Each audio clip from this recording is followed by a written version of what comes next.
Welcome everybody back again for another episode with Justin Murphy, following his retirement journey throughout the rest of this year, and the ups and downs and the discoveries along the way, and any tips and tricks and helpful things.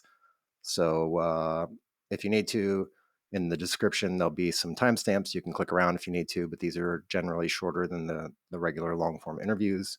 Anything we talk about or discuss will be down in the show notes as well, links to any resources or anything like that. So welcome back to the show, Justin. Good to be back. We talked this morning, like these, 2 weeks pops up pretty quick. You're like, geez, I can't believe we're already ready for another recording. Not that I dread it. It's like an accountability mechanism, but you're like, oh gosh, I can't believe it's already time. I feel so unprepared. I was actually, just like last time, like I was out working I was trying to get some kind of work done on the house. There's like a stump out front I was trying to rip out. Exhausting, and it's snowing up in Virginia. It started snowing, and it's all muddy, but it's like, I'm like, I'm not going to stand. Like, I'm going to try to be productive. So I was trying to work on that for a little bit, and then I had to rush in and take a shower so we could record. So just another day in the life of a soon-to-be retiree, I guess. Getting into that retirement mindset, yeah. Just to be fair, like, my morning has been going kind of slow, but I did the same. Jumped in the shower, or shaved real quick, and then hopped on the call. But yeah, you get those days where you feel like you're just like unproductive and you're not doing anything, but you're actually doing a lot of stuff. Well, we also got gypped an hour today too with daylight savings ending. So it's like, what? How is it already 11 o'clock? So I give myself a little credit. We did lose an hour unfairly, but this just means when I get home from work at night now, I'll have an extra hour of sunlight to go out and work in the yard or be productive. So I do enjoy I enjoy there being more light at the end of the day than I do in the morning. So let me jump right in and talk about the baby elephant in the room. I mean, you made the announcement last week, and I just want to dig into that and your thoughts and how everything's going, how you feel about it. Yeah, so I kind of kept it close hold for a few weeks. So I actually found out not Valentine's Day. So it was actually funny. So it was the same day. Valentine's Day was very eventful in the Murphy household. So it was a Tuesday. So that's my HillVets night. So after work, I got to take the train to HillVets. I usually don't get home till sometime between 9:30 and 10. But my wife stayed up because we're gonna do a little gift exchange. But it just so happened that day I actually got my retirement orders. So I was like, oh, this is an awesome, Valentine's Day gift to myself. I got my retirement orders. Then I went home, give my wife, her present, and then she had she had two for me. So one was like some rocks glasses, and I was like, oh, this is awesome. And there was another gift, so I opened it, and there was like a little like baby one piece, but it's like Seahawks themed because I'm like a big Seahawks fan. And it said originally I saw it, I thought it was like a something for the dog, like a dog shirt or something. My wife's really into like dressing the dogs up, so I was like, what the like? Why did she get me like a dog Seahawks shirt? And then I looked at it. I picked it up to look at it, and I was like, what is it? And I looked, and she had put like the pregnancy test under it, and I was like, what? Like, is this a joke?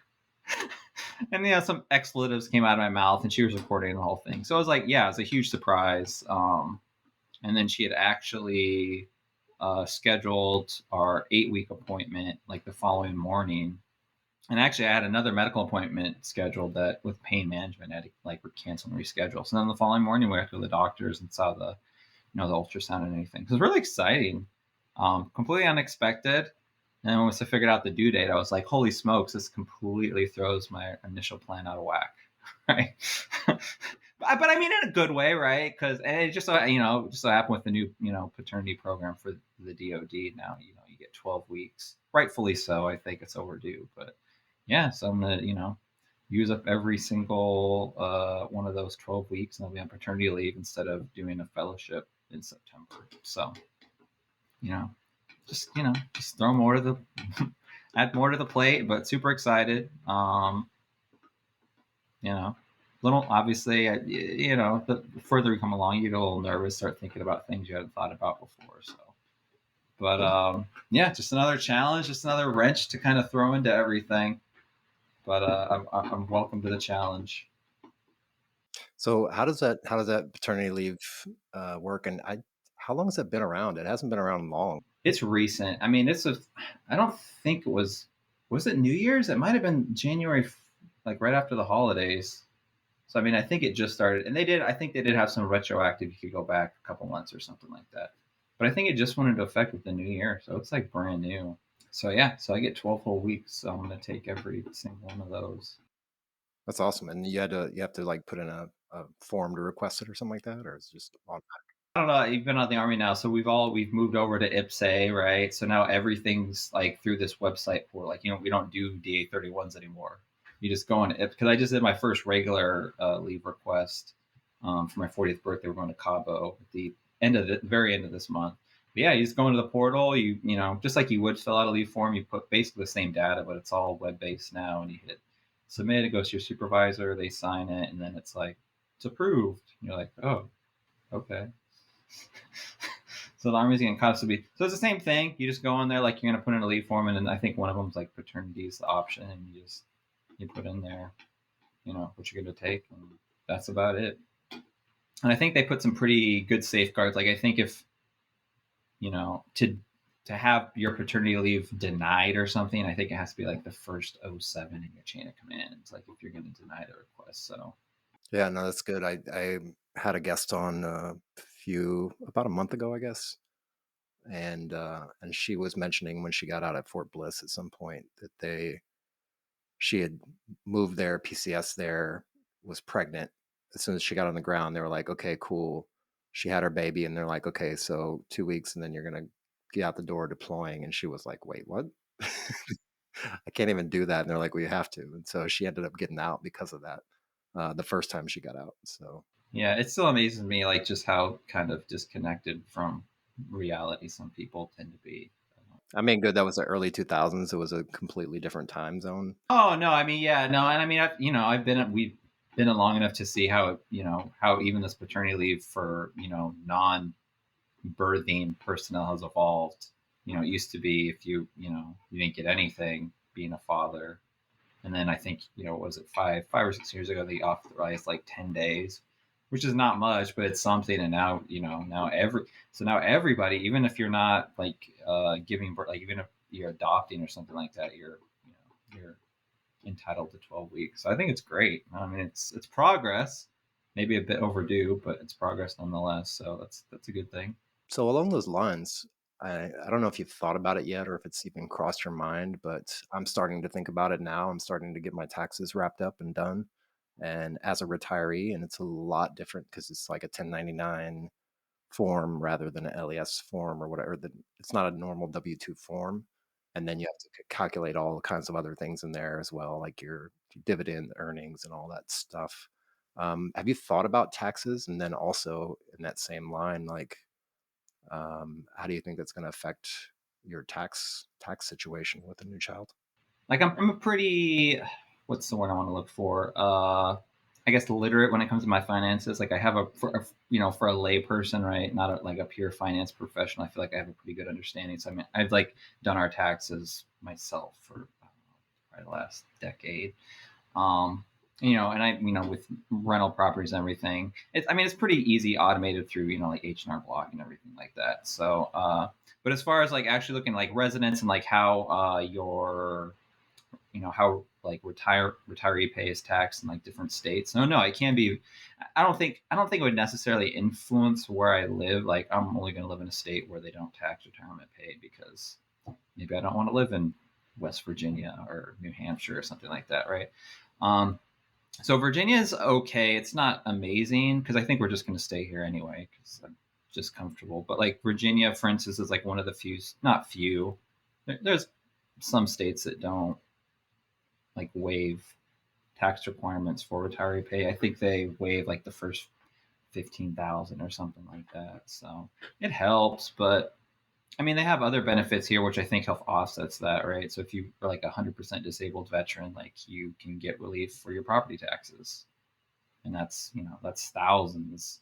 So I think that definitely offsets the retirement pay aspect. Plus, they have some other benefits, right? So if you're like 100%, I don't even think you have to be 100. I think if you could have 90% disability rating, um, in Virginia, your kids are eligible for kids and spouses. I think are eligible for up to 8 semesters of tuition-free education in state. So you could go to like UVA for undergrad for free. I mean, that's huge. So yeah, I don't think just having the fact that I'd be having to pay, taxes on my retirement pay as, you know, as income would deter me. But and one other benefit I think that I've had, so I'm resident of Washington State, and so we've never had a state income tax. So it's you know, so I kind of have experienced kind of the good and the bad, of what it looks like when you don't have to pay state income tax versus when you do. So you know, I can see the difference, but so yeah, it's not ideal, but I don't think it's the biggest thing in the world to worry about. I mean, it could definitely have implications. For instance, like, if you wanted to set up businesses or something like that, it'd be advantageous to do it in a state that didn't have income tax, like Florida or Texas or Washington, or I can't remember how many states don't have income tax. Just don't do it in California and New York because we'll get hammered. Yeah, yeah. The movie industry actually has shifted a lot of their resources from California out here to Georgia to Atlanta. I don't know. So my wife's from California, so my in-laws still live out there. I don't know how. I mean, they've lived there for probably 4 years, so it's just they're used to it. But I mean, you think so? You've got your federal, then you've got your state income tax, which is about 10%. Then you've got sales tax, which is probably another 10%. Plus, I think they have some of like the highest gas taxes in the country. It's just like probably like half your income is gone, eaten up in taxes. It's just an expensive place to. I mean, they do have nice sunsets and sunshine and everything. I got Disneyland and beaches, so.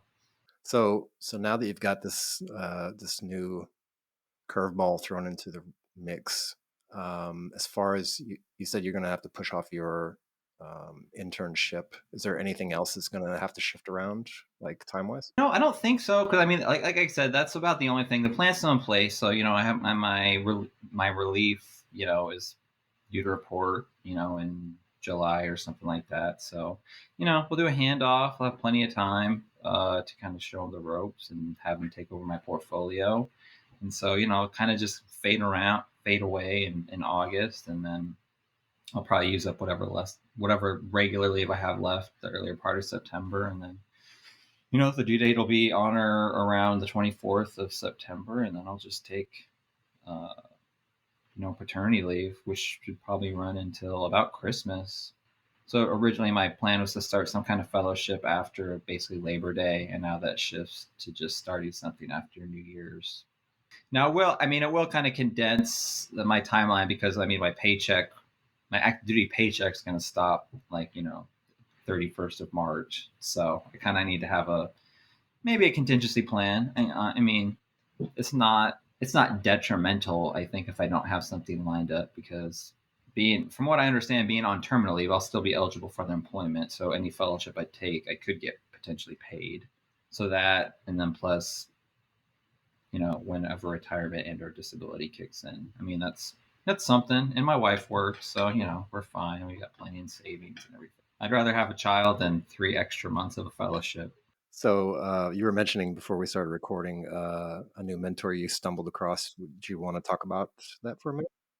So at HillVets, typically the format is we'll have like a guest speaker or multiple guest speakers on Tuesday night. So the guest speaker we had last Tuesday was Mr. Terrence Hayes. So his background, he is an Army retiree. So I think he did 20, maybe a couple of years more than 20 plus years on active duty. I think he retired around 2016 out of the Pentagon. He was in public affairs kind of professional. Then I believe he went and worked in like the media relations office at the VA as a civil servant for a couple of years, 3. Then he left to actually go be a spokesperson for VFW. Yeah, so I think he said right after the election, November, December of 2021, he got a presidential nomination to be the press secretary for the Department of Veteran Affairs. She said he was completely shocked, like he had no idea. So super down to earth guy, really easy to talk to. So I met him on Tuesday night, and then I reached out to him on Wednesday and asked him if we could, just set up just a one-on-one just conversation. I just want to pick his brain, not only just kind of as an insider kind of like a senior official in the VA, and kind of just the culture, and kind of the mindset of the senior leadership, and kind of how they're tackling problems, or kind of how their point of view, but also his own kind of interaction with the VA as a retiree coming on active duty and his own experiences. So we set some up. So I'm going to talk to him Friday afternoon. So looking forward to that. I'm pretty excited. Yeah, it's good to get the inside baseball. He sounds like a good dude. I might even need to. Yeah, no, you should definitely reach out to him. Like I said, he's super approachable. You talk to him, he's just like a regular person. So he's not like your what I would think is like a prototypical like senior official, just very like upstanding, very like you're be very intimidated like approaching him, very articulate. No, he's just like cool, down to earth type of guy, just an army veteran, like the rest of us. So yeah, no, I'm looking forward to it. So we talked about a few books, and I think I'm going to just go ahead and keep re-asking you this every time. Any current books or resources you ran across in the last 2 weeks? So yeah, so personally, so I'm still trying to not get through making friends and influencing people, because it's a long book. So I think I got 2 hours left with Dale Carnegie. I was actually just listening to this morning on the way to Lowe's. But for HillVets, so the next book we've moved on to is Lead Well. So it's by Ken Falke. So he is a retired, I think, naval NCO. So he was in, I can't even remember the branch. So yeah, so he was in the Navy for 20 plus years. Then he went into I think he had like two private businesses that he basically stood up from the ground up, and I think eventually sold them, and he stood up a nonprofit. So just had a very kind of successful secondary career after the military. Just as kind of an entrepreneur and then philanthropist. So that's the next one we're working on right now. So yeah, Lee Well by Ken Falke. I think I'm only 2 chapters in, but it's the next reading assignment we have. So Okay. And I do have another one for you. Once you get through the Carnegie, the traditional Carnegie book, I actually stumbled upon this as I was reading the Carnegie book the first time, How to Win Friends and Influence People. It's another one called How to Stop Worrying and Start Living. And it's not necessarily a follow on. It's a lot of actual like case studies of different people. So I guess he, over the course of his years doing what he was doing, he did a lot of interviews with people and spent a lot of time with people, and he just kind of documents that of some of the interesting people that he ran across, and puts that into a nice compendium of not worrying about worrying. So it's a very interesting read. It's a good read. It's a really good read. It's one you could read, multiple times in a lifetime. yeah, I mean, I have a couple tagged on my Audible. So the next one I think I'm debating. The next one I'm considering reading is The Subtle Art of Not Giving a Fuck. I might get into that one. It's a great book. Is it? Okay. So I've got that one bookmarked. I've got another one. Another one's more kind of business strategic, but never split the difference by Chris Voss. That looks like a good one too. So I've got a couple on the list. Yeah, it's just, I mean, it's got to get through it, right? So I'm trying to, when I'm on the bus or like when I'm driving around or something, I'll try to put on an audiobook so I can kind of multitask. I'm not just wasting my time, because sometimes it's hard for me to just kind of sit down and like focus in a chair with no distractions and just read. So do you actually switch over to like a Kindle or like a paperback version? So I do. So sometimes I got paper. So I mean, I do all three. So sometimes I got paperback. Sometimes I do have my my Kindle, and then the Audible. Basically, Audible mostly when I'm like driving. So I'm not, obviously, so I can drive and listen. I'm not trying to be distracted with reading. So I've got all three platforms. Just each one's good in its own environment, I guess, depending on what I'm doing. So I like to have options. Yeah, I mean, I still got probably books on my Kindle that I bought that I haven't finished reading. I have to get back in there. I know one of them is Leaders Eat Last by Simon Sinek. I haven't finished that one, so at some point I'll get to it. When you start going down that rabbit hole of reading, you start reading a whole bunch of stuff, and then it just starts to accumulate and pile and exponentially grow as you go. And then next thing you know, you have like 50 books in your Audible, and you've plowed through, and you're like, how did I even do that? Exactly. That's it. That's all I've got. Like I don't want to belabor anything or go into any long rants or anything. I mean, I'm open to whatever, but Also want to keep it fairly short and give you your time back as well. So if there's anything that I didn't cover that we missed or you want to highlight before we hop off. Oh, okay. So there is one thing I completely forgot. No, so I met with so my mentor through ACP. We met last Saturday actually. So we actually met in person. Went to Panera. So that went really well. So I actually ended up talking for almost like 2 hours. So it was a really good conversation. So his name is Andrew Rudman. So he's actually right now he is the director of the uh, Mexico Institute, which is at the Woodrow Wilson Foundation, which is a congressionally mandated kind of like independent, I guess, kind of think tank, right? So he's got actually an interesting background. So he's pretty much he started out as a foreign service officer in the Department of State. Did that for about a decade and then left that because it's from what it sounds like it's almost kind of like being in the military, right? You got to bounce around between your embassies in your area, so you're bouncing between CONUS and then you go to a new assignment, you go to CONUS, so you bounce back and forth. And he got an assignment that he wasn't thrilled about, didn't like the prospect of like having to uproot his family again, so he resigned. Ended up working for the Department of Commerce for a few years in the policy realm, and then actually bounced to private practice for, gosh, I'm trying to think, almost like it was more like sometime between like 15 and 20 years. So he worked for a couple different groups, I think primarily. So his specialty is like Latin America. That's kind of where he's worked for his entire career. So kind of worked in kind of like expertise consultant roles for kind of pharmaceutical companies were trying to like do business in Latin America countries. So he kind of did that for about 15, 20 years, something like that. And then he decided he got the opportunity to bounce back into civil service. So now, yeah, he's working at the Woodrow Wilson Foundation. So very insightful, from someone that spent the majority of their career in policy in both public and private practice. So it was a great conversation, provided a lot of insight. Um, I thought it was kind of ironic because I'm half Hispanic. My wife is 100% Mexican. Obviously, my in-laws are, and they immigrated from Mexico. So pretty ironic that that's who I got matched up, and his expertise is Latin America. So I'm sure we're gonna have some great conversations on immigration policy and things like that. So really looking forward to it.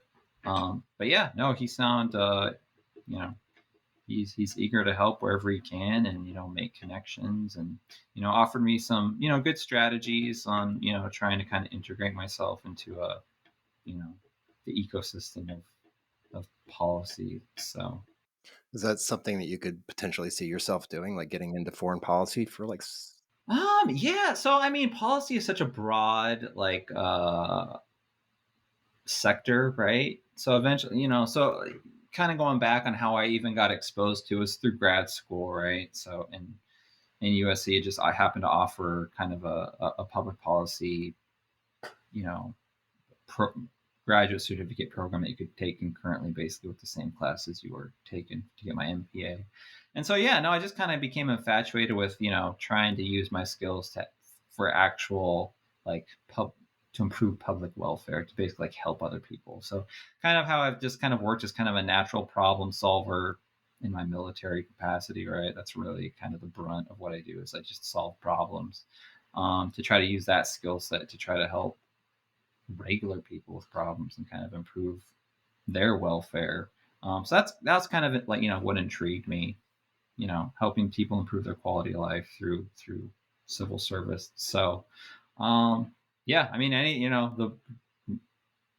I am open to anything at this point. I'm just looking at options of different sectors and ways to get integrated, and things like that. So interesting trend. I would say it's probably it's a pretty non-traditional route, I would think, right?